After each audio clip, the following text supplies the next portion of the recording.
nosso mercado corporativo é acessível? Não, não é acessível ainda. Não só o mercado corporativo, mas a questão do turismo, né? O nosso momento do Conotel.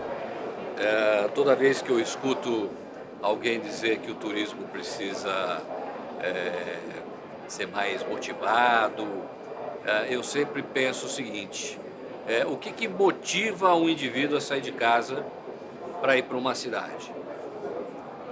O que eu percebo é que o Brasil tem muitos atrativos naturais, mas com raras exceções, a grande maioria das cidades não tem nenhum atrativo para que desperte o interesse de um indivíduo fazer turismo. Seja na questão da mobilidade urbana, seja na questão da segurança e na questão da acessibilidade. A gente tem um mercado represado de mais de 40 milhões de brasileiros com algum tipo de deficiência, ávidos a consumir, entre outras coisas, o turismo, o mercado corporativo de eventos, e os empresários continuam anestesiados para esta realidade e também refratários para que façam os investimentos necessários para absorver esse enorme nicho de mercado. A semana passada eu tive a oportunidade de assistir uma apresentação sua num evento da BEOC e me chama a atenção a forma como você brinca, às vezes, com as terminologias em relação às pessoas que têm deficiência. Okay. Né? Eu gostaria que você falasse um pouquinho, porque as pessoas precisam saber que o cadeirante não é um cadeirante, ele é um portador de deficiência ou um deficiente. Não, é interessante porque acabam surgindo algumas gírias, gírias essas que se iniciam no próprio segmento das pessoas com deficiência. E aí a sociedade acaba adotando essa gíria como sendo uma terminologia oficial. Então o termo cadeirante é uma brincadeira que aconteceu entre nós mesmos, né? Pessoas que usam cadeira de rodas. E aí o próprio segmento da comunicação, jornalistas, passaram a usar esse termo o politicamente correto. Como se fosse um termo oficial.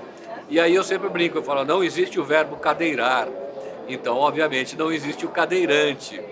Então imagina que viesse uma pessoa de muleta e nós o chamássemos de muletante.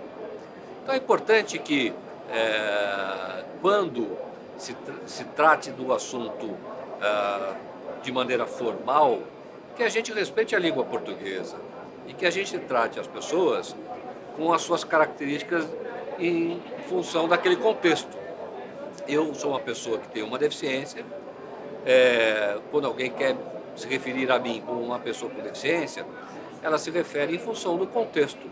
Caso contrário, eu sou branco, né, caucasiano, um homem normal. Homem, uso óculos, tenho barriga, quer dizer, eu tenho uma série de outras características que não é somente a deficiência. Então é importante que isso seja levado mais a sério, não só na questão das pessoas com deficiência, mas de maneira em geral, com todos os outros segmentos da população, para que a gente possa usar a terminologia correta, sem ofender e ao mesmo tempo sem criar nenhum tipo de situação constrangedora ou que leva a pessoa a uma situação de menosprezo. A palestra lá era sobre a lei de acessibilidade nos ambientes públicos, não é? Gostaria que você falasse um pouquinho sobre o setor de eventos. Então, na verdade, nós abordamos a lei de inclusão. É uma lei brasileira de inclusão das pessoas com deficiência. Ela não é uma lei de acessibilidade. Ela trata também da questão da acessibilidade por ser uma premissa para que as pessoas com deficiência tenham o direito à cidadania.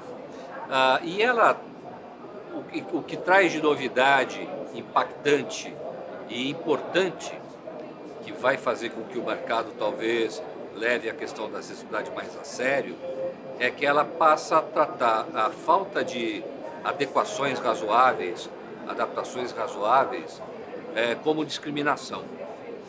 Então, a gente não trata mais na esfera civil, a gente agora parte para uma esfera penal, aonde o empresário que se omite em criar essas adequações razoáveis para que as pessoas com deficiência, entre outras, possam ter acesso aos ambientes, aos estabelecimentos comerciais, hoteleiros. O empresário que deixa de fazer isso pode sim ser provocado penalmente. Qual é o número da lei para que os nossos... A legislação é a Lei Brasileira de Inclusão, número 13.146 de 2015. Ela já está em vigor, ela já vale, não existe prazo nenhum para que as pessoas se ajustem, até porque na questão da acessibilidade nós temos legislação de mais de 10 anos. Então essa lei ela só veio completar alguns itens na questão da acessibilidade, mas ela tem um foco principal na inclusão das pessoas com deficiência. Veio aumentar a defasagem que nós temos em relação a esse na educação, no trabalho, na saúde, enfim, tratar as pessoas com deficiência como cidadãos de primeira categoria e não mais de segunda. Obrigada. Eu que agradeço.